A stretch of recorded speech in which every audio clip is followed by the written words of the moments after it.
Welcome to Blizzard Fire. We hope this video helps fire up your solution. You start by opening WhatsApp and going straight to the conversation that likely holds the voice note. Tap the chat to load messages. This forces media to appear.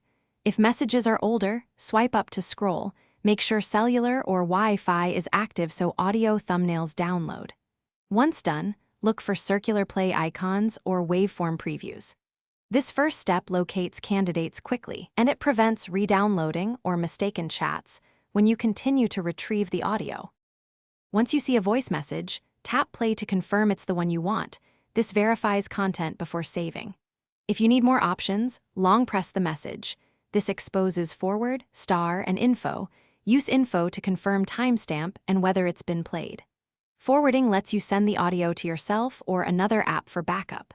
Make sure messages fully download first, otherwise forwarding will only send a placeholder. This step organizes and prepares the clip for export. To keep the voice note, forward it and tap share. Choose Save to Files, Mail, or AirDrop to move it off WhatsApp. This creates a reusable audio file. If you prefer local, save to files on iCloud Drive or on my iPhone. Once saved, verify playback in files. If you can't find the message, make sure WhatsApp has storage permission, check your iPhone free space, and confirm the chat wasn't deleted. If playback fails, re-download the message or ask sender to resend as a fallback. Thanks for watching. If you found this helpful, don't forget to like and subscribe.